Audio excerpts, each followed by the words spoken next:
بسم الله الرحمن الرحيم الحمد لله رب العالمين والصلاة والسلام على رسول خير خلقه محمد وعلى آله وصحبه أجمعين. سبحانك لا علم لنا إلا ما علمتنا إنك أنت العليم الحكيم. ربي زدني علما ربي زدني علما ربي زدني علما ربي اشرح لي صدري ويسر لي أمري واحلل عقدة من لساني يفقهوا قولي. باب فی الاسراف فی الوضو، یہ باب ہے وضو میں اسراف کرنے کے بیان میں، یعنی وضو میں اسراف کرنا جائز نہیں. وبه قال حدثنا موسى بن اسماعيل قال حدثنا حماد قال حدثنا سعيد الجريري عن ابي نعامة ان عبد الله بن مغفل رضی اللہ تعالی عنہ،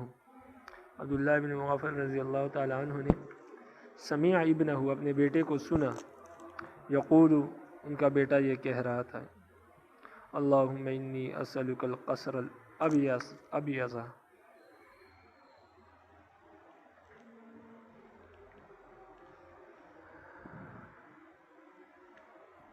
عن یمین الجنہ اذا دخلتها، اے اللہ میں جب جنت میں داخل ہوں تو مجھے جنت کے دائیں طرف سفید محل عطا فرما. قال،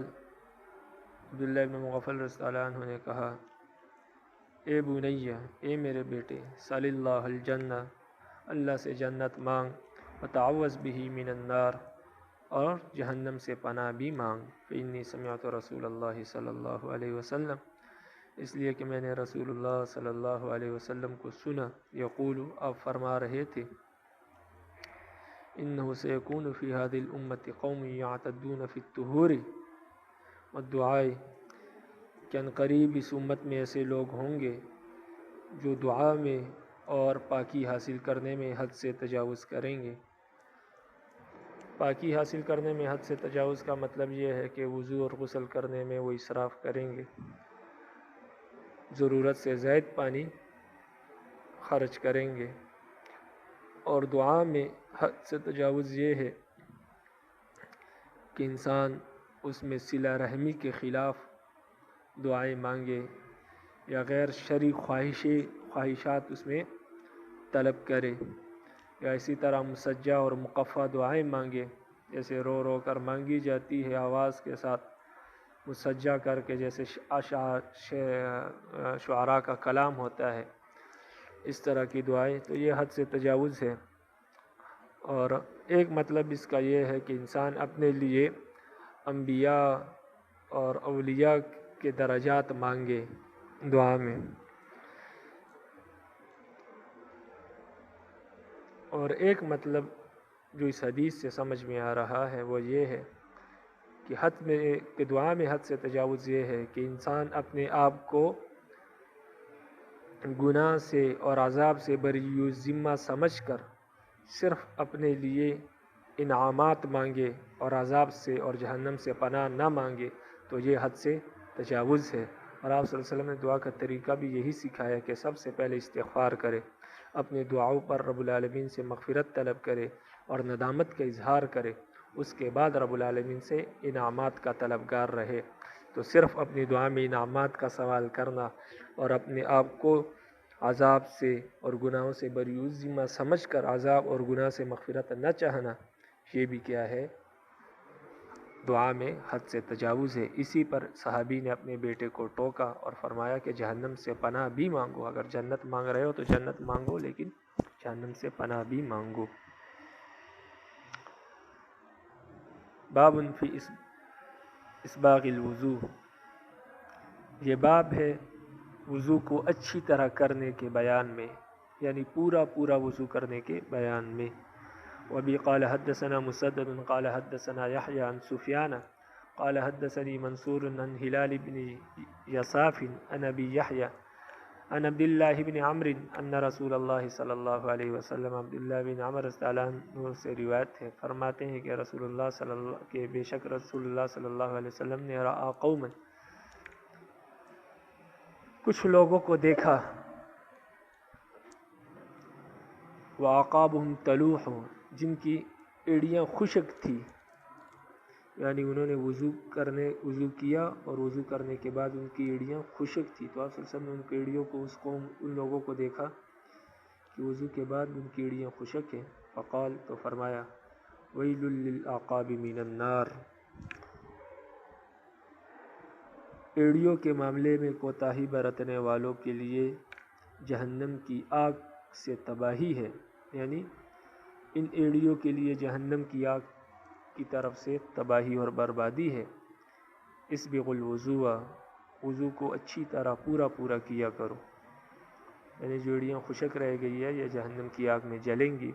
ان کے لیے تباہی اور بربادی ہے، وضو پورا کیا کرو۔ باب الوضوء فی آنیۃ السفر، یہ باب ہے پیتل کے برتن میں وضو کرنے کے بیان میں، یعنی پیتل کے برتن میں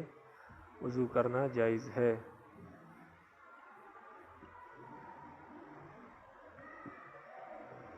یا پیتل کے لوٹے سے وضو کرنا جائز ہے۔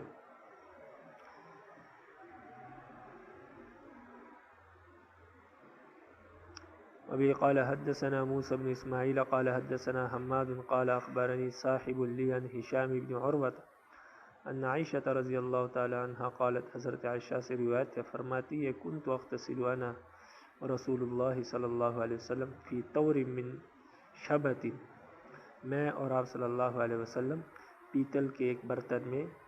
اکٹھے غسل کیا کرتے تھے، یعنی ایک طرف آپ صلی اللہ علیہ وسلم وہاں سے پانی بھرتے تھے، لوٹا بھرتے تھے، اور ایک طرف میں لوٹا بھر کے اس پانی سے غسل کیا کرتی تھی، اور پانی پیتل کے برتن میں ہوتا تھا۔ وابی قال حدثنا محمد بن العلاء ان اسحاق بن منصور حدثه عن حماد بن سلمة عن رجل عن هشام عن ابيه عن عائشة رضی اللہ تعالی عنها عن النبي صلی اللہ علیہ وسلم بنحوه،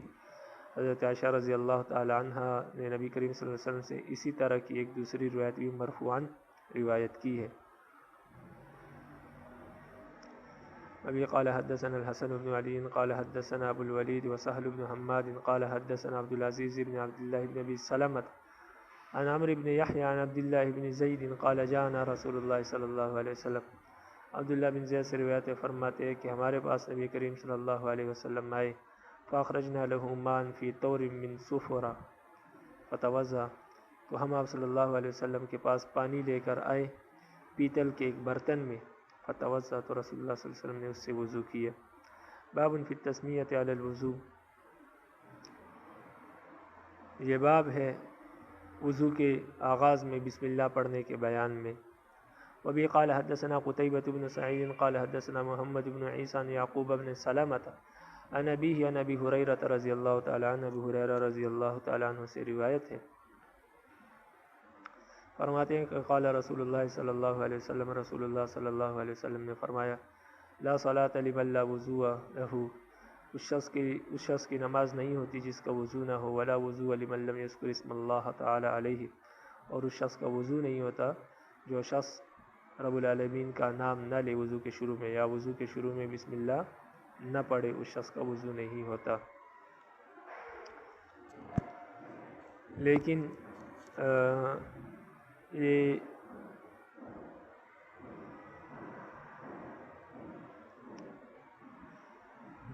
حدیث جو ہے یہ کمال کی نفی کے لیے ہے، ایسا نہیں ہے کہ جس شخص نے بسم اللہ نہیں پڑھی تو اس کا وضو نہیں ہوگا، بلکہ جو شخص وضو کے آغاز میں بسم اللہ نہ پڑھے تو اس کو پورا ثواب نہیں ملے گا۔ ہاں، تو یہاں کمال کی نفی ہے، وضو کی نفی نہیں، یعنی اس کو کامل پورا وضو کا ثواب نہیں ملے گا، اور یا معنی یہ ہے کہ اس کا وضو کامل نہیں ہے، وضو میں نقص رہ گیا، کمی رہ گئی، اس لیے کہ لازمی بات ہے جب وضو کا پورا ثواب نہیں ملا تو وضو میں کمی رہ گئی۔ تو باقی لا جو ہے یہ لا نفی جنس کی ہے، اور یہ صفت کی نفی کر رہی ہے،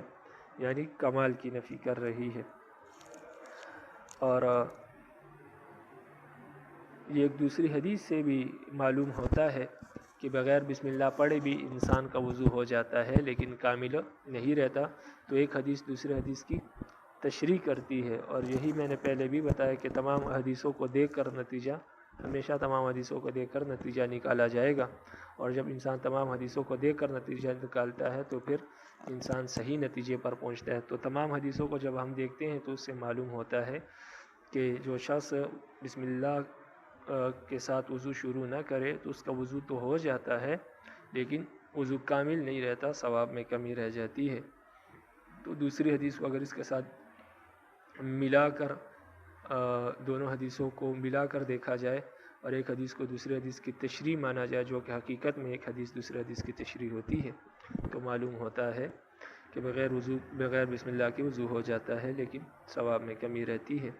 اور وہ حدیث یہ ہے کہ روا ابن عمرو وابن مسعود، عبداللہ ابن عمر اور عبداللہ ابن مسعود رضی اللہ تعالیٰ عنہ سے روایت ہے کہ انہ صلی اللہ علیہ وسلم کہ رسول اللہ صلی اللہ علیہ وسلم نے فرمایا من توضأ وذکر اسم اللہ، جو شخص وضو کرے اور بسم اللہ پڑھے، کان طہور جمیع البدن، تو اس کا تمام بدن پاک ہو جاتا ہے، ومن توضأ ولم یذکر اسم اللہ کان طہور الاعضاء اعضاء وضوئہ، تو اس کے صرف اعضاء وضو پاک ہوتے ہیں۔ اور ایک معنی تو اس کا یہ ہے۔ دوسرا معنی اس کا یہ ہے کہ تمام بدن پاک ہو جاتا ہے یا اس شخص کا وضو نہیں ہوتا، اس کا مطلب یہ ہے کہ اس کے تمام بدن سے گناہ جڑ جاتے ہیں، اور اگر بسم اللہ نہ پڑھے تو صرف اعضاء وضو کے جو گناہ ہیں وہ جڑتے ہیں۔ تو اس حدیث کو اگر اوپر والی حدیث سے ملایا جائے، متن والی حدیث سے، تو معلوم ہوتا ہے کہ انسان کا وضو ہو جاتا ہے، کیونکہ آپ صلی اللہ علیہ وسلم خود فرما رہے ہیں کہ اس کے اعضاء وضو پاک ہو جائیں گے، اس کا وضو ہو جائے گا اور اس کے اعضاء وضو کے گناہ جڑ جائیں گے۔ باقی اگر بسم اللہ پڑھ لیتا تو اس کو مکمل ثواب ملتا اور اس کے جو باقی بدن کے گناہ ہے وہ بھی جڑ جاتے۔ باب پھر وبی قال حدثنا احمد بن عمرو بن السرح قال حدثنا ابن وهب عن دراوردی قال رحمہ اللہ قال وذکر ربیع، دراوردی رحمہ اللہ فرماتے ہیں کہ ربیع رحمہ اللہ تعالیٰ نے ذکر کیا ہے کہ ان تفسیر حدیث النبی صلی اللہ علیہ وسلم لا وضوء لمن لم یذکر اسم اللہ، کہ حضرت ربیع رحمہ اللہ نے آپ صلی اللہ علیہ وسلم کی اس حدیث لا وضوء لمن لم یذکر اسم اللہ علیہ، کہ جو وضو کے شروع میں بسم اللہ نہ پڑھے اس کا وضو نہیں ہوتا، اس حدیث کی تشریح انہوں نے بیان کی اور فرمایا کہ انہ الذی یتوضا، اس سے وہ شخص مراد ہے جو وضو کرے ویغتسل اور غسل کرے، ولا ینوی وضوءا للصلاۃ، اور وضو کرتے ہوئے وہ وضو سے نماز کی نیت نہ کرے، یعنی اگر وہ شخص وضو کرتے ہوئے نماز کی نیت نہ کرے تو اس کا وضو نہیں ہوتا، بسم اللہ سے یہ مراد ہے۔ ولا غسل للجنابہ، اور غسل کرتے ہوئے غسل جنابت کی نیت نہ کرے تو اس کا وضو نہیں ہوتا۔ اصل بات یہ ہے کہ شوافع کا بھی یہی مسلک ہے کہ بسم اللہ پڑھنا ضروری نہیں وضو کے شروع میں، اور بغیر بسم اللہ پڑھے بھی وہ انسان کا وضو ہو جاتا ہے، لیکن شوافع کے نزدیک ہر عمل سے پہلے نیت کرنا فرض ہے، اسی لیے وہ وضو سے پہلے بھی نیت کرنا فرض ہے، بغیر نیت کے وضو نہیں ہوتا اور بغیر نیت کے غسل بھی نہیں ہوتا۔ تو وہ امام ابو داؤد رحمہ اللہ بھی چونکہ حنبلی ہے اور اس مسئلے میں حنابلہ اور شوافع کا مسلک ایک ہے، تو اس وجہ سے وہ اس حدیث کی جو تشریح ہے جو ان کے مسلک کے مطابق منقول ہے، انہوں نے یہ ذکر کر دی کہ اصل میں ہمارے نزدیک اس حدیث کا مطلب یہ ہے کہ جو شخص وضو کرتے ہوئے وضو کی نیت نہ کرے، نماز کی نیت نہ کرے، یا غسل کرتے ہوئے جنابت کی نیت نہ کرے تو اس کا غسل نہیں ہوتا، لیکن اصل بات یہ نہیں ہے، اصل تشریح جو اس حدیث کی ہے وہ ہم نے بیان کر دی۔ باقی وضو کرتے ہوئے نیت کا فرض ہونا یہ ہمارے نزدیک نہیں ہے، شنافع اور حنابلہ کے نزدیک ہر نیت سے پہلے نیت فرض ہے۔ ہم فرماتے ہیں کہ نیت فرض نہیں، ہاں اگر کسی شخص نے نماز کی نیت کر لی تو اس کو اس وضو کا ثواب ملے گا، لیکن اگر بغیر نیت کے وضو کر لیا تو وضو تو ہو جائے گا لیکن ثواب نہیں ملے گا۔ اور جو حدیث کا مطلب انما الاعمال بالنیات، اعمال کا دار و مدار نیت پر ہے، تو اعمال کا دار و مدار نیت پر نہیں ہے، بلکہ اس کا مطلب ہے انما ثواب الاعمال، اعمال کے ثواب کا دار و مدار نیت پر ہے، یعنی اعمال پر ثواب ملے گا یا نہیں ملے گا اس کا جو دار و مدار ہے وہ نیت پر ہے، اس لیے کہ عمل تو بغیر نیت کے بھی ہو جاتا ہے۔ مثلا کوئی شخص کسی کو تھپڑ مارے اور نیت نہ کرے تو تھپڑ تو اس کو لگ جائے گا، یا اس کو ڈنڈا مارے، سوٹا مارے تو سوٹا تو اس کو لگ جائے گا، چاہے نیت کرے یا نہ کرے۔ تو ہم فرماتے ہیں عمل تو بغیر نیت کے ہو جاتا ہے، باقی نیت پر اس کو ثواب ملے گا یا نہیں ملے گا تو اس کا دار و مدار کیا ہے؟ نیت پر ہے۔ ایک شخص اگر وضو کرے بغیر نیت کے تو وضو تو اس کا ہو جائے گا، اعضاء اس کے گیلے ہو گئے تو وضو تو ہو گیا، ہاں باقی اس وضو پر ثواب ملے گا یا نہیں ملے گا؟ تو اگر اس نے نماز کی نیت کی، اچھی نیت کی وضو سے، تو پھر تو ثواب ملے گا، لیکن اگر اس نے نیت نہیں کی تو اس کا ثواب اس کو نہیں ملے گا۔ تو اصل بات یہ ہے۔ باقی اس حدیث کا مطلب یہ بیان کرنا کہ من لم یذکر اسم اللہ تعالیٰ سے نیت مراد ہے تو یہ بات درست نہیں، لیکن اگر اس سے مراد دل کی نیت ہے کہ ہمیشہ انسان کے دل میں اللہ کا نام ہوتا ہے تو وہ تو ہر وقت ہوتا ہے، جب انسان وضو کرتا ہے تب بھی اللہ کا نام ہوتا ہے، جب اس لیے کہ جس انسان نے کلمہ پڑھا ہے اس کے دل میں رب العالمین کا نام ہر وقت موجود ہوتا ہے۔ تو اگر وہ بسم اللہ مراد ہے، جیسے کہ جانور کو حلال کرتے وقت تو بسم اللہ میں اختلاف ہے کہ اگر کوئی مسلمان کسی نے بسم اللہ پڑھی ہے تو اس کا جانور تو حلال ہوگا، بے شک اس وقت وہ بسم اللہ نہ پڑھے۔ اگر کوئی مسلمان ہے تو اس لیے کہ مسلمان کے دل میں کلمہ ہے اور رب العالمین کا نام ہر وقت موجود ہوتا ہے۔ تو اگر وہ معنی اس حدیث کا مراد لیا جائے تو پھر تمام مسالک کے نزدیک یہ حدیث قابل عمل ہوگی، اس لیے کہ ہر مسلمان جو ہے اس کے دل میں اللہ کا نام ہوتا ہے، اس نے کلمہ پڑھا ہوتا ہے، تو پھر اس حدیث کا مطلب یہ ہوگا کہ مسلمان کا وضو ہوتا ہے، لیکن جو مسلمان نہیں ہے، جس کے دل میں اللہ کا نام نہیں ہے، اس کا وضو نہیں ہوتا۔ لیکن اصل مطلب اس حدیث کا ہم نے بیان کر دیا۔ باقی اس میں حدیث میں یہ احتمال بھی ہے کہ اس سے دل کا کلمہ مراد ہو، دل میں اللہ کا نام کے موجود ہونا مراد ہو، لیکن شوافی نے جو امام ابو داؤد رحمہ اللہ نے جو تفسیر اس کی ذکر کی ہے وہ انتہائی دور ہے اور وہ انتہائی بعید احتمال ہے، تو اس وجہ سے وہ تفسیر قابل قبول نہیں ہو سکتی۔ واللہ اعلم بالصواب۔ باب فی الرجل يدخل يده في الاناء قبل ان يغسلها۔ یہ باب ہے اس شخص کے بارے میں جو اپنے ہاتھوں کو برتن میں داخل کرے ہاتھوں کو دھونے سے پہلے، یعنی ہاتھوں کو دھوئے بغیر برتن میں داخل کرنے کا بیان۔ تو اس حدیث میں آپ کو آگے نظر آئے گا کہ حدیث اس شخص کے بارے میں ہے جو سو کر اٹھا ہو، تو اس کے لیے یہ حکم ہے کہ وہ اپنے ہاتھوں کو جس برتن سے وضو کر رہا ہے، کیونکہ پہلے لوٹوں سے نہیں بلکہ اسی طرح ڈول وغیرہ ہوتے تھے اور اس میں ہاتھ ڈال کر چہرہ وغیرہ اور ہاتھوں وغیرہ کو دھویا جاتا تھا، وضو کیا جاتا تھا۔ تو جو شخص سو کر اٹھے تو اس کے لیے یہ ہے کہ پہلے اپنے ہاتھوں کو دھو لے اور پھر اس کو برتن میں داخل کرے، اس لیے کہ کیا معلوم کہ اس کے کیا ہے ہاتھ سوتے ہوئے کہاں کہاں لگے، ہو سکتا ہے کسی گندگی پر لگے ہو یا اس کے کپڑے گندے ہو گئے ہوں تو اس گندگی پر اس کے ہاتھ لگے ہو اور اس کے ہاتھ اس کی وجہ سے گندے ہو گئے ہو، لیکن چونکہ وہ چھوٹا پیشاب ہو یا کوئی ایسی چیز ہو جو گندگی نظر نہیں آتی، تو ہاتھوں پر بظاہر نظر تو نہیں آتی لیکن ہاتھ گندے ہیں، تو اگر وہی ہاتھ وہ پانی کے ڈول میں ڈالے گا تو اس سے سارا پانی ناپاک ہو جائے گا اور وضو نہیں ہوگا۔ اس لیے پہلے اس ڈول کو، اس برتن کو انڈیل لے اپنے ہاتھوں پر، ہاتھوں کو مکمل اچھی طرح دھو لے، اس کے بعد پھر اپنے ہاتھ برتن میں ڈال کر اس سے وضو شروع کریں، تو یہ حکم ہے۔ لیکن بعض علماء کہتے ہیں کہ یہ حکم آج کل کے لوگوں کے لیے نہیں، کیونکہ آج کل لوگوں کے کپڑے کیا ہوتے ہیں، وہ بند ہوتے ہیں ہر طرف سے، سلوار پہنی ہوتی ہے، لیکن پہلے لوگ کیا تھے، لنگوٹ باندھتے تھے تو اس نیچے سے کھلا ہوتا تھا تو ان کے ہاتھ کا امکان ہوتا تھا کہ آگے پیچھے کسی گندگی کے ساتھ لگ گئے ہوں، تو اس وجہ سے یہ حکم ان لوگوں کے ساتھ خاص تھا۔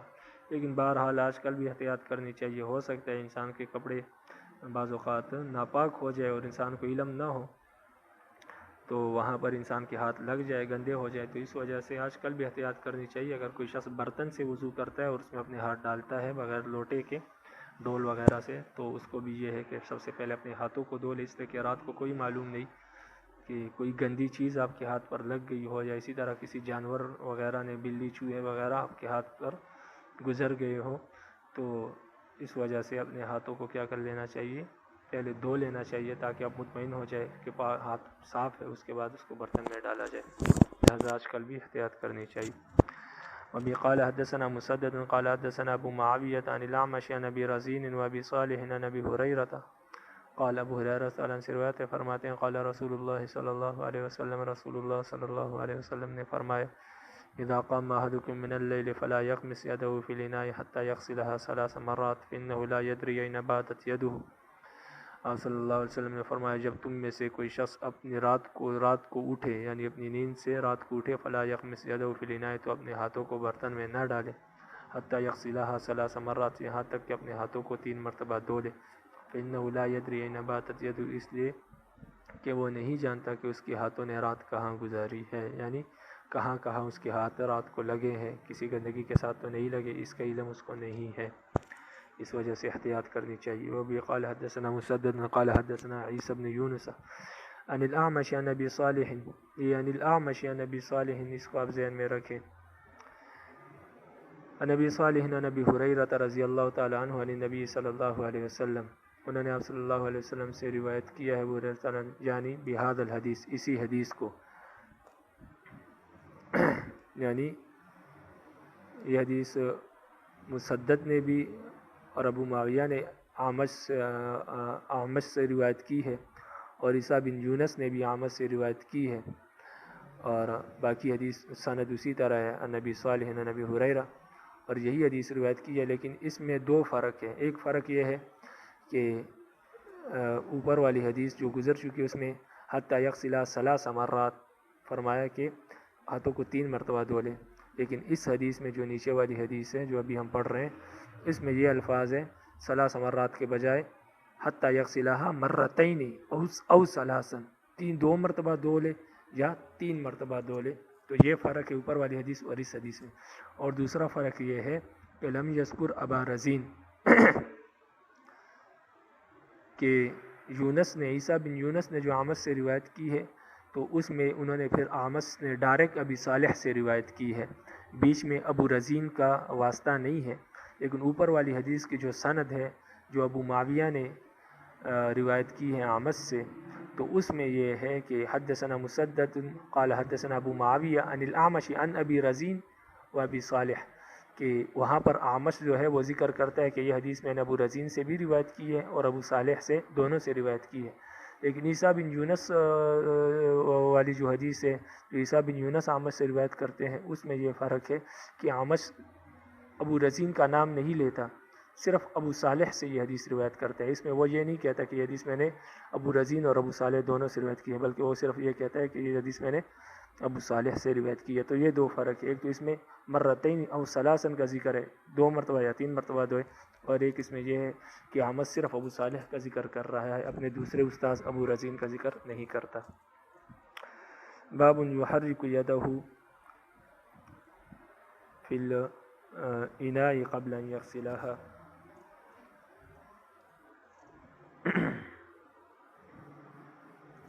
یہ باب ہے اس بارے میں کہ انسان اپنے ہاتھوں کو دھونے سے پہلے برتن میں ڈال کر اس کو ہلائے، یعنی دھونے سے پہلے اپنے ہاتھوں کو برتن میں ڈال کر اس کو حرکت نہیں دینی چاہیے، پانی کو حرکت نہیں دینی چاہیے، اور اپنے ہاتھوں کو برتن میں نہیں ڈالنا چاہیے. اصل میں اس باب اور اوپر والے باب میں کوئی خاصا فرق نہیں ہے، لیکن بہرحال صرف اتنا فرق ہے کہ ہاتھوں کو برتن میں نہیں ڈالنا چاہیے اور حرکت نہیں دینی چاہیے. باقی جب انسان ہاتھوں کو ڈالتا ہے پانی میں تو حرکت تو خود بخود ہو جاتی ہے. تو اصل مطلب یہی ہے کہ بغیر ہاتھ دھوئے ہاتھوں کو پانی میں برتن میں نہیں ڈالنا چاہیے، ڈول میں نہیں ڈالنا چاہیے. ابھی قال حدثنا عمرو بن السرح ومحمد بن سلمة المرادی قال حدثنا ابن وهب عن معاویة بن صالح عن ابی مریم قال سمعت ابا ہریرہ، میں نے ابو ہریرہ رضی اللہ عنہ کو سنا، یقول فرما رہے تھے، سمعت رسول اللہ صلی اللہ علیہ وسلم، کہ میں نے رسول اللہ صلی اللہ علیہ وسلم کو یہ فرماتے ہوئے سنا، اذا استيقظ احدكم من نومه، جب تم میں سے کوئی شخص اپنی نیند سے اٹھے، فلا يدخل يده في الاناء حتى يغسلها 3 مرات، تو اپنے ہاتھوں کو برتن میں نہ ڈالے یہاں تک کہ اس کو 3 مرتبہ دھو لے۔ فإن أحدكم لا يدري أين باتت يده، اس لیے کہ تم میں سے کوئی بھی یہ نہیں جانتا کہ اس کے ہاتھوں نے رات کہاں گزاری، یعنی رات کو کہاں لگے۔ او این کانت یطوف، یا راوی کو شک ہے یا یہ آپ صلی اللہ علیہ وسلم نے یہ الفاظ فرمائے او این کانت تطوف یدہ، کہ کہاں اس کے ہاتھ لگتے رہے ہیں، یا یہ الفاظ فرمائے تو یہ راوی کو شک ہے۔ یہ فرمایا کہ این باتت یدہ، یا یہ فرمایا کہ این کانت تطوف یدہ،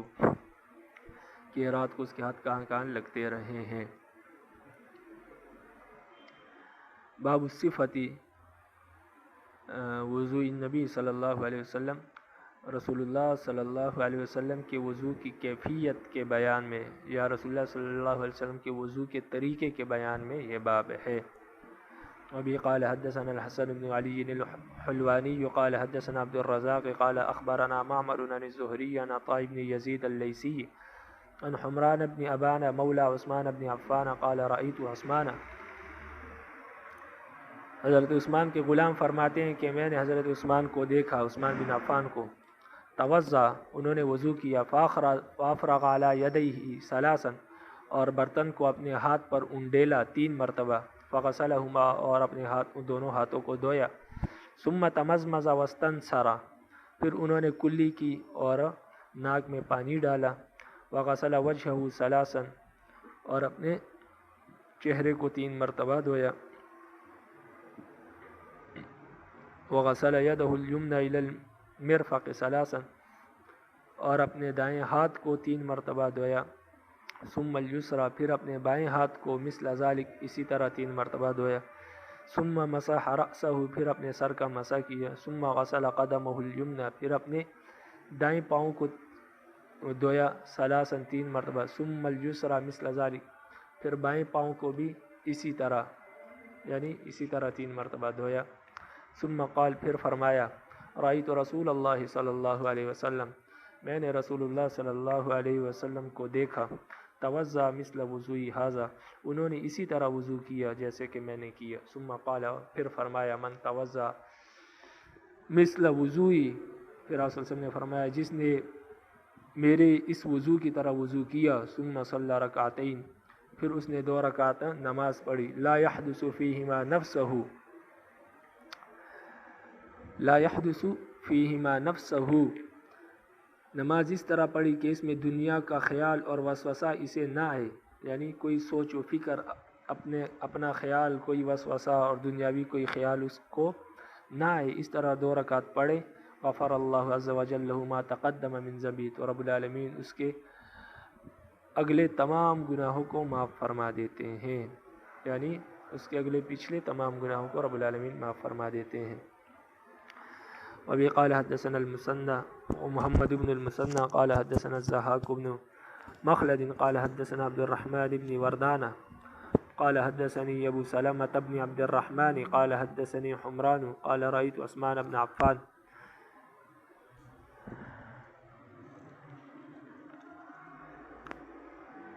حضرت عثمان کے غلام حمران فرماتے ہیں کہ میں نے عثمان بن عفان رضی اللہ عنہ کو دیکھا، توضا، انہوں نے وضو کیا، فذکر نحوہ، باقی حدیث انہوں نے اسی طرح بیان کی جو پہلے والی حدیث گزری ہے، ولم یذکر المزمزۃ والاستنثار،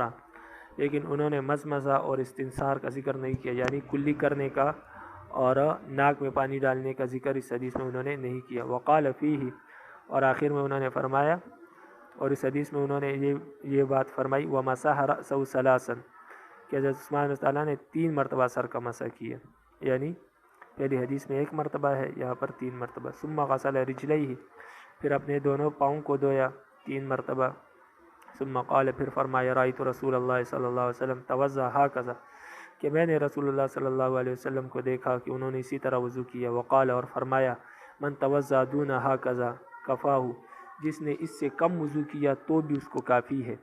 یعنی جس نے اتنا وضو کیا کہ 3 مرتبہ ہر اس کو دھویا، تو اس نے تو میری طرح وضو کیا، بلکہ یہ وضو سنت ہے، اور جس نے اس سے کم کیا، یعنی ایک مرتبہ اعضاء کو دھویا یا 2 مرتبہ اعضاء کو دھویا، تو بھی کفاہ، یعنی اس کا وضو ہو جائے گا، اس کو کافی ہے۔ ولم یذکر امر الصلاۃ، لیکن اس حدیث میں انہوں نے نماز کا ذکر نہیں کیا، یعنی رسول صلی اللہ علیہ وسلم نے جو اوپر والی حدیث میں 2 رکعت نماز پڑھنے کا ذکر کیا ہے، وہ حضرت عثمان کے غلام نے اس حدیث میں اس کا تذکرہ نہیں کیا، یعنی انہوں نے حضرت عثمان سے حدیث روایت کی ہے اور حضرت عثمان نے اس حدیث میں نماز کا ذکر نہیں کیا ہے۔ وبه قال حدثنا محمد بن داود الاسكندراني قال حدثنا زياد بن يونس قال حدثني سعيد بن زياد المؤذن عن عثمان بن عبد الرحمن التيمي قال سئل ابن ابي مليكة عن الوضوء۔ عثمان بن عبد الرحمن التیمی رحمہ اللہ سے روایت ہے، وہ فرماتے ہیں کہ ابن ملیکہ سے وضو کے بارے میں سوال کیا گیا، یعنی ان سے پوچھا گیا، فقال، تو انہوں نے فرمایا کہ رأیت عثمان بن عفان، میں نے حضرت عثمان بن عفان رضی اللہ تعالیٰ عنہ کو دیکھا، سئل عن الوضوء، کہ ان سے وضو کے بارے میں سوال کیا گیا، فدعا بماء، تو انہوں نے پانی منگوایا، فوتی بمیزات،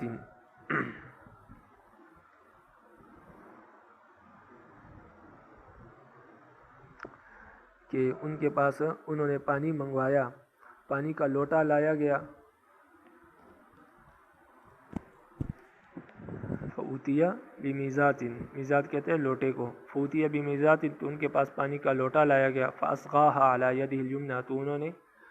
اس لوٹے کو اپنے دائیں ہاتھ پر انڈیل دیا، یعنی اس کو ٹیڑھا کر کے اپنے دائیں ہاتھ پر انڈیل کر اس سے پانی لیا، ثم ادخلها فی الماء،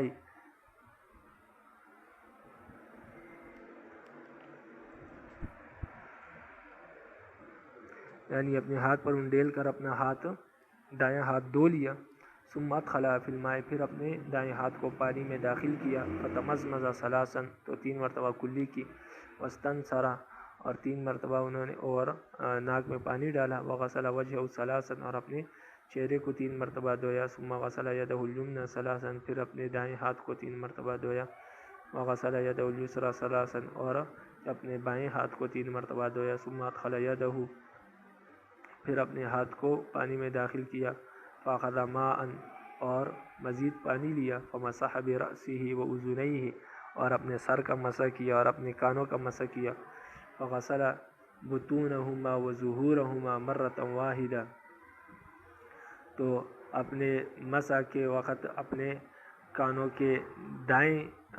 کانوں کے باہری اور اندرونی تمام حصے کو 1 مرتبہ آپ نے دھویا، یعنی اپنے کانوں کے اندر اور باہر کا 1 مرتبہ آپ نے مسح کیا، یعنی شہادت والی انگلی سے اندر کی طرف مسح کیا اور اپنے انگوٹھے سے باہر کی طرف والے حصے کا انہوں نے حضرت عثمان نے 1 مرتبہ مسح کیا، ثم غسل رجلیہ، تو یہاں دھونے سے غسل سے مراد مسح ہے، یعنی فغسل بطونہما وظہورہما سے غسل، یا سے غسل سے مراد مسح ہے، یعنی مسح بطونہما وظہورہما مرۃ واحدہ، ثم غسل رجلیہ، پھر اپنے دونوں پاؤں کو دھویا، ثم قال، پھر فرمایا، این السائلون عن الوضوء، وضو کے بارے میں سوال کرنے والے کہاں ہیں، ہاکذا رأیت رسول اللہ صلی اللہ علیہ وسلم یتوضأ، اسی طرح میں نے رسول اللہ صلی اللہ علیہ وسلم کو وضو کرتے ہوئے دیکھا ہے۔ قال ابو داود، امام ابو داود رحمہ اللہ فرماتے ہیں کہ حدیث عثمان الصحاح كلها تدل على مسح الرأس مرة فإنهم ذكروا الوضوء ثلاثا وقالوا فيها ومسح رأسه ولم يذكروا عددا كما ذكروا في غيره۔ حضرت عثمان رضی اللہ عنہ، امام ابو داود رحمہ اللہ فرماتے ہیں کہ عثمان بن عفان رضی اللہ عنہ سے وضو کے باب میں جو صحیح احادیث مروی ہے، وہ ساری کی ساری حدیثیں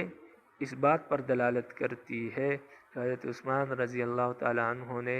باقی وضو کے اعضاء کو 3 مرتبہ دھویا، اور سر کا مسح انہوں نے 1 مرتبہ کیا، یا صرف یہ الفاظ ہے وہ مسح رأسہ، کہ اپنے سر کا انہوں نے مسح کیا، تو جب مطلق بولا جائے تو اس سے مراد 1 ہی ہے، اس کی کوئی تعداد آپ نے ذکر نہیں کی، یعنی 2 مرتبہ 3 مرتبہ 1 مرتبہ، صرف آپ نے حدیث میں آپ کی حدیث میں صرف یہ ہے کہ وہ مسح رأسہ، اپنے سر کا مسح کیا، تو اپنے سر کے مسح سے مراد یہی ہے کہ 1 مرتبہ کیا، کیونکہ باقی اعضاء کو جب خود کہہ رہے ہیں کہ 3 مرتبہ دھویا، تو سر کا مسح صرف ایک مرتبہ اس کا ذکر ہے کہ وہ مسح رأسہ، سر کا مسح کیا، تو اس سے مراد یہی ہے کہ ایک مرتبہ کیا، اس کو 3 مرتبہ نہیں کیا، جیسا کہ ان لوگوں نے اور چیزوں میں ذکر کی ہے. یعنی باقی محدثین نے یا باقی حدیثوں میں جو یہ ذکر ہے کہ باقی اعضاء کو 3 مرتبہ دھویا، یا کما ذکروا فی غیرہ، اس کا یہ مطلب ہے کہ حضرت عثمان رضی اللہ عنہ نے جو حدیثیں ذکر کی ہے، تمام جو صحیح حدیثیں آپ سے مروی ہے وضو کے باب میں، ان تمام میں یہ ہے کہ آپ صلی اللہ علیہ وسلم نے 3 مرتبہ آپ نے 3 مرتبہ اعضاء کو دھویا، اور آپ نے یہ فرمایا کہ وہ مسح رأسہ، اور یہ مروی ہے آپ سے کہ آپ نے سر کا مسح کیا، لیکن اس میں کوئی تعداد ذکر نہیں ہے. یعنی اس میں سر کے مسح میں آپ سے کوئی تعداد منقول نہیں ہے کہ 3 مرتبہ مسح کیا، 1 مرتبہ یا 2 مرتبہ، جیسے کہ باقی چیزوں کے بارے میں آپ سے تعداد منقول ہے. کما ذکروا فی غیرہ، جیسے کہ آپ سے روایت کرنے والوں نے مسح کے علاوہ باقی چیزوں میں تعداد ذکر کی ہے کہ آپ نے 3 مرتبہ کیا ہے اعضاء کو دھویا، لیکن سر کے مسح میں آپ سے کوئی تعداد منقول نہیں ہے. تو اس کا یہ مطلب ہے کہ سر کا مسح ایک مرتبہ کیا. تو یہاں سے امام ابو داؤد رحمہ اللہ یہ بتانا چاہتے ہیں کہ سر کا مسح 1 مرتبہ کرنا ہے، اور یہ جو ہے صحیح مسلک یہی ہے کہ سر کا مسح 1 مرتبہ کیا جائے. حضرت عثمان رضی اللہ عنہ سے جتنی بھی احادیث منقول ہے تو اس میں یہی ہے کہ آپ سے جو صحیح احادیث منقول ہے اس میں یہی ہے کہ سر کا مسح رأسہ، یہی الفاظ ہے، اس میں تعداد ذکر نہیں ہے. تو اس سے معلوم ہوتا ہے کہ سر کا مسح 1 مرتبہ کرنا چاہیے. اور امام ابو داؤد رحمہ اللہ یہاں پر صحیح مسلک کی وضاحت کرنا چاہتے ہیں، اور اصل میں امام شافعی رحمہ اللہ پر رد بھی کرنا چاہتے ہیں کہ امام شافعی رحمہ اللہ کے نزدیک 3 مرتبہ مسح کرنا کیا ہے، سنت ہے کہ 3 مرتبہ مسح کیا جائے. تو امام ابو داؤد رحمہ اللہ فرماتے ہیں کہ نہیں، صحیح مسلک یہی ہے کہ 1 مرتبہ سر کا مسح کرنا چاہیے، اور 3 مرتبہ سر کا مسح کرنے والے جو مسلک ہے وہ درست نہیں ہے، تو اس پر تردید کرنا چاہتے ہیں. باقی یہ سوال پیدا ہو سکتا ہے کہ اس سے اوپر ایک حدیث گزری ہے کہ جس میں حضرت عثمان رضی اللہ عنہ سے ہی مروی ہے کہ ان کے غلام کہتے ہیں کہ وَمَسَحَ رَأْسَهُ ثَلَاثًا ثُمَّ غَسَلَ رِجْلَيْهِ، کہ 107 نمبر جو حدیث ہے کہ آپ نے 3 مرتبہ سر کا مسح کیا، ثُمَّ غَسَلَ رِجْلَيْهِ، پھر اپنے پاؤں کو دھویا. اور اس طرح کی ایک حدیث بعد میں بھی آئے گی حضرت عثمان رضی اللہ عنہ سے مروی ہے کہ جس میں یہی الفاظ ہے کہ مسح رأسہ ثلاثاً، یعنی 110 نمبر حدیث جو آ رہی ہے اس میں بھی ہے کہ آپ نے 3 مرتبہ سر کا مسح کیا. لیکن امام ابو داؤد رحمہ اللہ جو نے فرمایا کہ صحیح حدیثیں جو ہے اس میں یہ ہے کہ آپ نے سر کا مسح کیا، اس پہ تعداد ذکر نہیں ہے. تو یہ جو دونوں حدیثیں ہیں، بعض حضرات نے کہا کہ یہ دونوں حدیثیں ضعیف ہے، یہ صحیح نہیں ہے. اور بعض نے اس کا جواب یہ دیا ہے کہ زیادہ صحیح حدیثیں جو ہے، یعنی صحت میں بھی فرق ہوتا ہے، بعض حدیثوں کی سند بہت اعلیٰ ہوتی ہے تو وہ زیادہ صحیح ہوتی ہے، اور بعض حدیثوں کی سند اتنے صحیح تو ہوتی ہے لیکن زیادہ اعلیٰ نہیں ہوتی. تو الصحاح کلھا، یعنی عثمان سے جو صحیح حدیثیں تمام کی تمام مروی ہے اس میں یہ ہے. تو یہاں پر صحاح سے مراد یہ ہے کہ زیادہ صحیح حدیثیں جو ہیں. اور تیسرا جواب اس کا یہ ہے کہ یہاں کلھا سے مراد اکثرھا، یعنی امام اور عثمان رضی اللہ عنہ سے وضو کے باب میں جو حدیثیں منقول ہے اس میں اکثر حدیثیں ایسی ہے کہ جس میں مسح میں تعداد کا تذکرہ موجود نہیں. تو یہ 3 جوابات ہیں اس اعتراض کے جو ہوتا ہے امام ابو داؤد رحمہ اللہ کے اس قول پر، کہ انہوں نے کہا کہ تمام صحیح حدیثیں جو ہیں اس میں یہ ہے کہ آپ نے سر کا مسح کیا، اس میں تعداد ذکر نہیں. قال ابو داؤد، امام ابو داؤد رحمہ اللہ فرماتے ہیں وہ حدیث عثمان، اور عثمان رضی اللہ عنہ کی جو حدیث ہے الصحاح کلھا تدل علی مسح الرأس، یہ ساری کی ساری صحیح حدیثیں 1 مرتبہ سر کے مسح پر دلالت کرتی ہے. فإنہم، اس وجہ سے کہ ذکر الوضوء ثلاثاً، کہ امام عثمان رضی اللہ عنہ سے روایت کرنے والوں نے، راویوں نے وضو کا جو نقل کیا ہے یا ذکر کیا ہے تو ثلاثاً 3 مرتبہ وضو کرنا ذکر کیا، یا 3 مرتبہ اعضاء کو دھونا انہوں نے ذکر کیا. وقالوا فیہا، اور انہوں نے مسح کے بارے میں یہ کہا ہے کہ وہ مسح رأسہ، کہ انہوں نے سر کا مسح کیا. ولم یذکروا عددا، اور راویوں نے کوئی عدد ذکر نہیں کیا کما ذکروا فی غیری، جیسے کہ انہوں نے مسح کے علاوہ باقی چیزوں میں یعنی منہ اور ہاتھ اور پاؤں میں تعداد کا تذکرہ کیا ہے۔ وبه قال حدثنا ابراہیم بن موسى قال اخبرنا عیسى قال حدثنا عبید اللہ عن ابن ابی زیاد عن عبد اللہ بن عبید بن عمیر عن ابی علقمۃ عن عثمان دعا بماء فتوضأ فافرغ بيده اليمنى على اليسرى۔ حضرت علقمہ سے روایت ہے کہ عثمان رضی اللہ عنہ نے پانی منگوایا اور وضو شروع کیا، فافرغ بيده اليمنى على اليسرى، تو اپنے دائیں ہاتھ پر پانی کو انڈیلا اور پھر اس کو اپنے بائیں ہاتھ پر انڈیلا، یعنی اپنے دائیں ہاتھ میں پانی لیا اور اس پانی کو اپنے بائیں ہاتھ پر ڈال دیا، اور ثم غسلهما الى الكوعين، اور ان اپنے دونوں ہاتھوں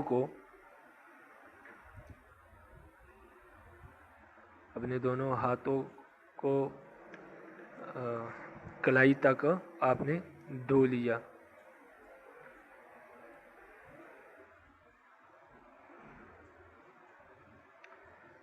پھر 3 مرتبہ کلی کی، ثم مزمز واستنشق ثلاثا، پھر 3 مرتبہ کلی کی اور 3 مرتبہ اپنے ناک میں پانی ڈالا، وذکر الوضوء ثلاثا، اور آگے جو ہے وضو اسی طرح انہوں نے ذکر کیا ہے ثلاثا 3 مرتبہ، یعنی آگے تمام وضو جو ہے یعنی چہرے کا دھونا، ہاتھوں کا دھونا، پاؤں کا دھونا، اس کا تذکرہ حضرت علقمہ رضی اللہ عنہ نے ذکر کیا ہے کہ 3 مرتبہ آپ نے وضو کیا، یعنی 3 مرتبہ اعضاء کو دھویا۔ قال، اور فرماتے ہیں حضرت علقمہ کہ ومسح برأسی، کہ اپنے سر کا مسح کیا، ثم غسل رجلیہ، یعنی مسح میں تعداد ذکر نہیں کی، ثم غسل رجلیہ، پھر اپنے پاؤں کو دھویا، وقال، اور فرمایا کہ رأیت رسول اللہ صلی اللہ علیہ وسلم توضأ مثل ما رأیتمونی توضأت،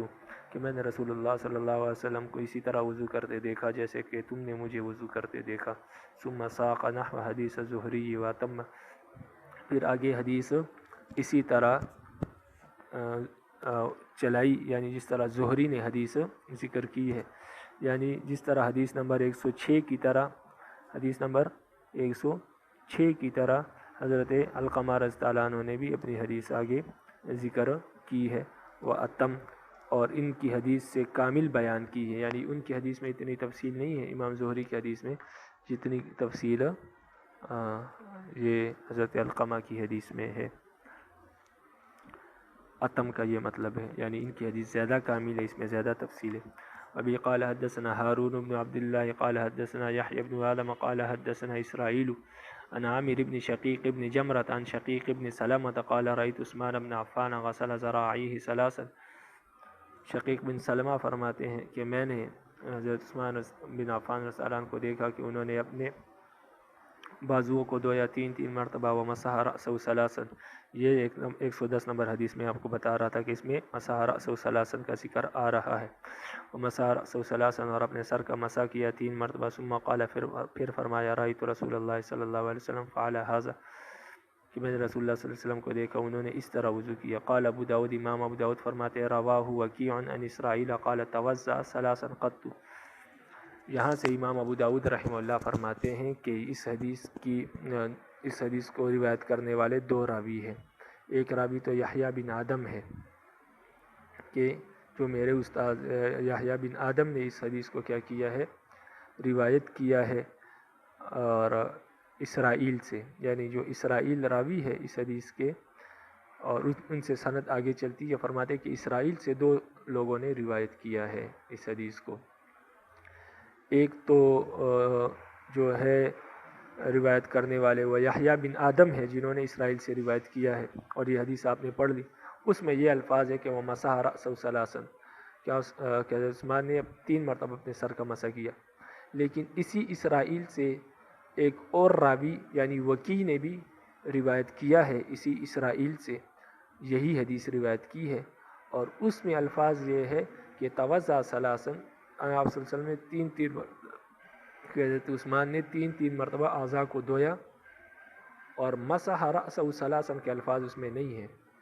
اس میں صرف اعضاء کے دھونے کے متعلق 3 مرتبہ کا ذکر ہے کہ ثلاثا، لیکن جہاں تک سر کے مسح کا تعلق ہے تو سر کے مسح میں 3 مرتبہ کا ذکر اس میں موجود نہیں ہے، اس میں صرف یہ الفاظ ہے وَمَسَحَ رَأْسَهُ کہ اپنے سر کا حضرت عثمان رضی اللہ عنہ نے اپنے سر کا مسح کیا.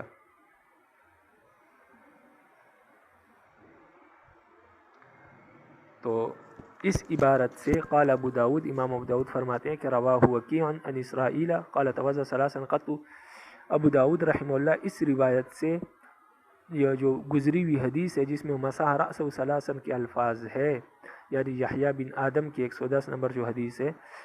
اس کو مرجو قرار دے رہے ہیں اس وجہ سے کہ اس کے جو راوی عامر بن شقیق ہے وہ راوی ضعیف ہے، اور اس راوی نے ثقہ راویوں کی مخالفت کی ہے اپنی حدیث میں، اس لیے کہ اس روایت میں انہوں نے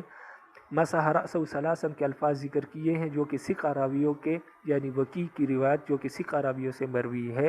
اس میں یہ الفاظ نہیں ہے. اور جو راوی اپنی روایت میں ثقہ راویوں کی مخالفت کرے تو اس راوی کو منکر کہتے ہیں اور اس کی حدیث کو منکر کہتے ہیں. تو یہ حدیث امام ابو داود رحمہ اللہ اس طرف اپنے اس عبارت سے اس طرف اشارہ دینا چاہتے ہیں اور یہ واضح کرنا چاہتے ہیں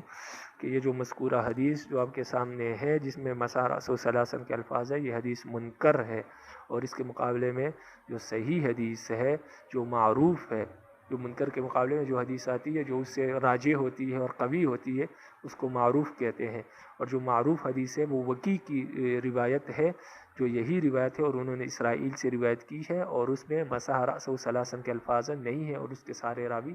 ثقہ ہے. تو دیکھیے فرماتے ہیں قال ابو داود، امام داود رحمہ اللہ فرماتے ہیں کہ رواہ وکیع، حضرت وکیع نے بھی اس روایت کو روایت کیا ہے عن اسرائیل سے. قال اور فرماتے ہیں اس روایت میں وکیع فرماتے ہیں، اسرائیل فرماتے ہیں کہ توضأ ثلاثا کہ حضرت عثمان نے اعضاء کو 3 مرتبہ دھویا. قط صرف یہ الفاظ ہے وضو کے متعلق ثلاثا، باقی ومسح رأسہ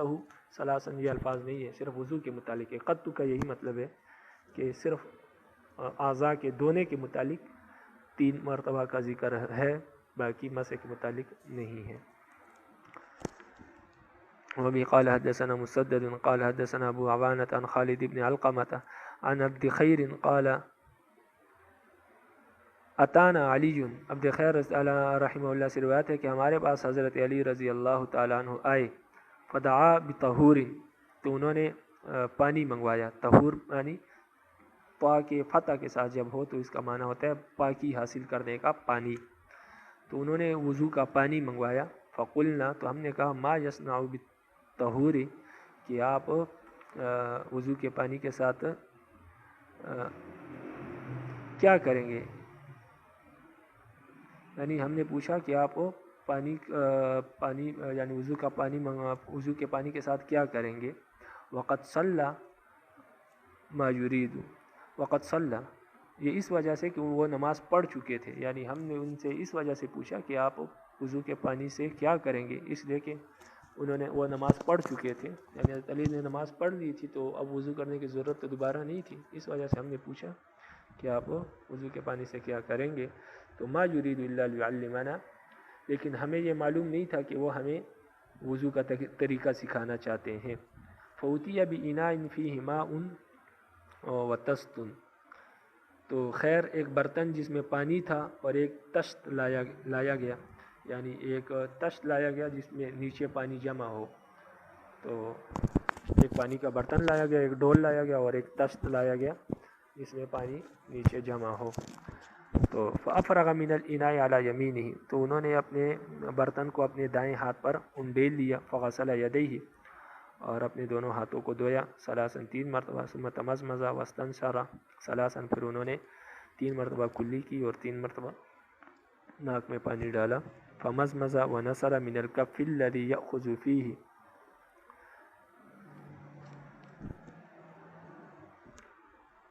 آپ کلی کرتے پھر اسی چلو سے آدھا پانی ناک میں ڈال کر اسے جھاڑتے، یعنی فمضمض ونثر من الکف الذی یأخذ فیہ، کہ آپ اسی ایک چلو سے اپنے ناک میں پانی ڈالتے تھے جس چلو سے آپ اپنے منہ میں پانی ڈالتے تھے. یعنی ایک چلو پانی آپ لیتے اور اس میں سے آدھا پانی آپ منہ میں ڈالتے، پھر جو پانی آدھا بچ جاتا تھا وہ اپنے ناک میں آپ ڈالتے تھے. اس طرح آپ نے 3 مرتبہ اپنے منہ اور ناک میں پانی ڈالا. تو بعض علماء کے نزدیک یہ راجح ہے، لیکن احناف کے نزدیک الگ الگ پانی لینا، کیونکہ اکثر حدیثوں میں یہ آیا ہے کہ منہ کے لیے الگ پانی لیا جائے اور ناک کے لیے الگ پانی دیا جائے. تو احناف کے نزدیک یہی راجح ہے کہ الگ الگ پانی لے کر منہ کے لیے الگ پانی لیا جائے اور ناک کے لیے الگ پانی. لیکن ہاں اگر پانی کی کمی ہو تو اس صورت میں یہ صورت بھی جائز ہے، اس پر بھی عمل کر سکتے ہیں. ثم غسل وجهه ثلاثا، پھر انہوں نے اپنے چہرے کو دھویا 3 مرتبہ. وغسل يده اليمنى ثلاثا، اور پھر اپنے دائیں ہاتھ کو دھویا 3 مرتبہ. وغسل يده الشمال ثلاثا، اور پھر اپنے بائیں ہاتھ کو 3 مرتبہ دھویا. ثم جعل يده في الاناء فمسح برأسه مرة واحدة، پھر اپنے ہاتھ کو برتن میں ڈالا اور سر کا مسح کیا 1 مرتبہ. تو یہاں پر واضح طور پر الفاظ ہے کہ 1 مرتبہ مسح کیا. ثم غسل رجله اليمنى ثلاثا، پھر اپنے دائیں پاؤں کو 3 مرتبہ دھویا. ورجلہ اليسرى ثلاثا، اور پھر اپنے بائیں پاؤں کو 3 مرتبہ دھویا. ثم قال، پھر فرمایا من سرہ ان یعلم وضوء رسول اللہ صلی اللہ علیہ وسلم فهو هذا، جس شخص کو یہ بات پسند ہو کہ وہ آپ صلی اللہ علیہ وسلم کی وضو کو سیکھے، فهو هذا، تو وہ یہ ہے. یعنی آپ صلی اللہ علیہ وسلم کا وضو یہ ہے، تو جس کو یہ پسند ہے کہ اس کا آپ صلی اللہ علیہ وسلم کا وضو کا طریقہ معلوم ہو یا اس کو سیکھے، تو ان یعلم وضوء، تو وہ آپ صلی اللہ علیہ وسلم کا وضو یہ ہے تو وہ معلوم کر لے. ابھی قال حدثنا الحسن بن علی الحلوانی قال حدثنا حسین بن علی الجعفی عن زائدہ قال حدثنا خالد بن علقمة الحمدانی عن عبد خیر قال صلى علی الغداة، حضرت علی رضی اللہ تعالیٰ عنہ نے صبح کی نماز پڑھی. یعنی عبد خیر رحمہ اللہ سے روایت ہے کہ حضرت علی رضی اللہ عنہ نے صبح کی نماز پڑھی. ثم دخل الرحبہ، پھر آپ رحبہ میں داخل ہوئے. رحبہ کوفہ میں ایک جگہ کا نام ہے اور ایک کھلا ہوا میدان ہے، تو آپ اس کھلے ہوئے میدان میں داخل ہوئے. فدعا بماء، اور آپ نے پانی منگوایا. فاتہ غلام باناء فیہ ماء وطست، تو ایک لڑکا آپ کے پاس ایک برتن میں پانی لے کر آیا. وطست، اور ایک کیا تشت لے کر آیا، یعنی ایک ٹپ لے کر آیا جس میں نیچے پانی جمع ہو. قال، فرماتے ہیں عبد خیر فرماتے ہیں کہ فاخذ الاناء بیدہ الیمنی، کہ حضرت علی صلی اللہ علیہ وسلم نے برتن کو اپنے دائیں ہاتھ میں پکڑا. فافرغ علی ید الیسری، اور اپنے بائیں ہاتھ پر اس کو انڈیل دیا. وغسل کفیہ، اور اپنے دونوں ہاتھوں کو دھویا. ثلاثا، 3 مرتبہ. ثم ادخل یدہ الیمنی فی الاناء، پھر اپنے دائیں ہاتھ کو برتن کے اندر داخل کیا. فتمزمز ثلاثا، اور 3 مرتبہ کلی کی. واستنشق ثلاثا، اور 3 مرتبہ ناک جاڑی. ثم ساق قریبا من حدیث ابی عوانہ، پھر آگے انہوں نے حدیث ابی عوانہ کی حدیث کی طرح چلائی ہے. یعنی پھر فرماتے ہیں کہ ثم مسح رأسہ، پھر حضرت علی رضی اللہ عنہ نے اپنے سر کا مسح کیا. مقدمہ و مؤخرہ مرتن، مقدمہ و مؤخرہ مرتن کا مطلب یہ کہ پہلے آگے سے لے کر اپنے ہاتھوں کو اپنے پیشانی پر رکھ کر آگے سے پیچھے لے کر گئے اور پیچھے سے پھر واپس آگے کی طرف لے کر آئے. اس طرح آپ نے مسح کیا کہ پہلے اپنے ہاتھوں پر کو گیلا کر کے اپنے سر پر رکھ کر آگے سے پیچھے لے جانا اور پھر پیچھے سے آگے لے جانا. اس کو کہتے ہیں کہ مسح رأسہ مقدمہ و مؤخرہ مرتن. تو 1 مرتبہ اس طرح مسح کیا. اور مسح میں یہی سنت ہے کہ پہلے اپنے ہاتھوں کو سر پر رکھ کر پیچھے لے جائیں اور پھر اپنے پیچھے سے اپنے ہاتھوں کو واپس آگے لے آئے اور پھر کانوں کا مسح کرے، پھر آگے گردن کا مسح کرے. تو یہ کیا ہے؟ سنت ہے مسح میں. تو سنت کے مطابق انہوں نے مسح کیا. ثم ساق حدیثنا ہو، پھر آگے حدیث انہوں نے اسی طرح پوری بیان کی ہے جیسے کہ ابو عوانہ نے بیان کی ہے. یہ ابو عوانہ کی جو حدیث ہے یہ حدیث نمبر 111، یعنی اوپر جو حضرت علی رضی اللہ عنہ کی حدیث گزر چکی، اسی طرح انہوں نے پھر باقی حدیث روایت کی ہے. واستنشق ثلاثا کے بعد اور مسح رأسہ مقدمہ و مؤخرہ کے بعد انہوں نے آگے اسی طرح حدیث بیان کی کہ ثم غسل رجلیہ ثلاثا ورجلہ اليمنى ثلاثا ورجلہ اليسرى ثلاثا ثم قال من سره ان يعلم وضوء رسول اللہ صلی اللہ علیہ وسلم فهو هذا. باقی حدیث انہوں نے اسی طرح بیان کی. وبه قال حدثنا محمد بن المثنى قال حدثني محمد بن جعفر قال حدثني محمد بن جعفر يا جعفر قال حدثنا شعبة قال سمعت مالك بن غرفة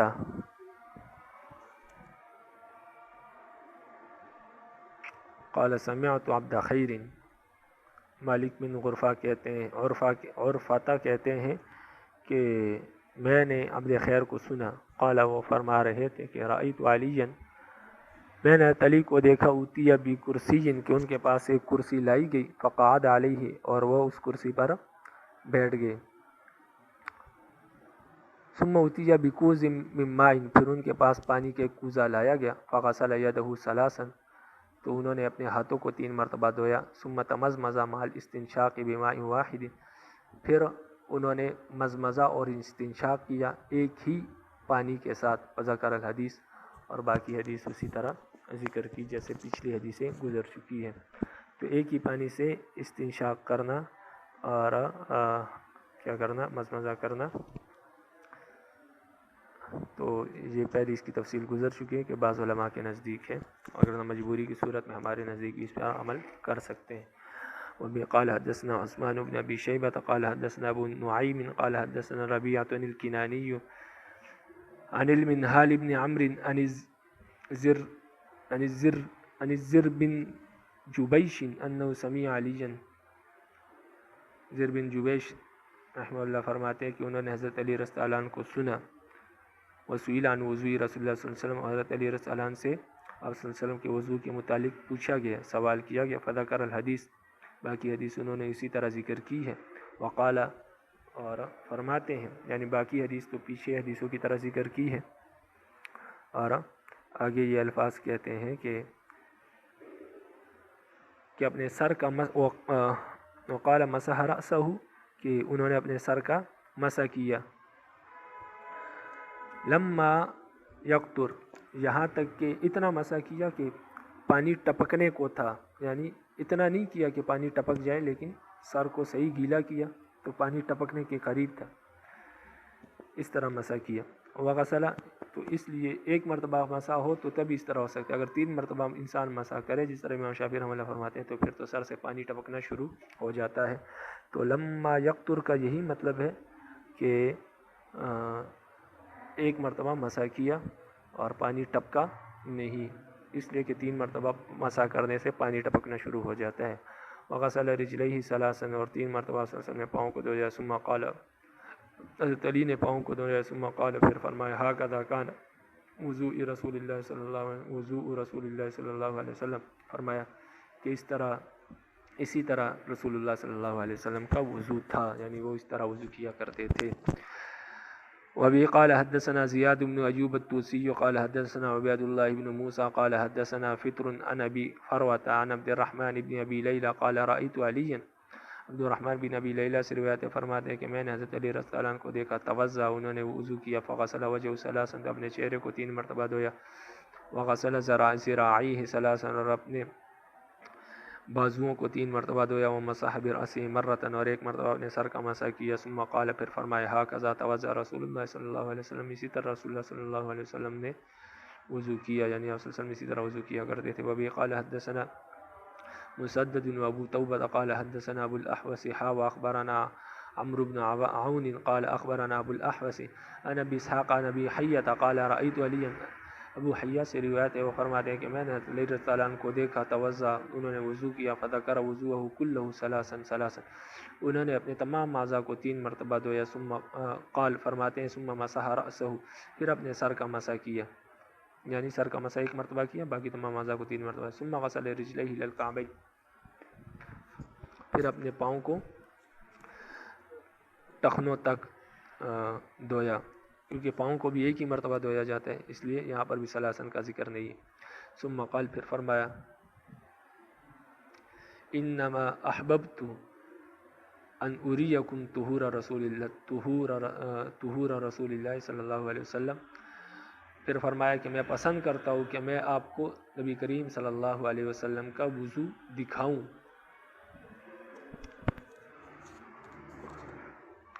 وما علینا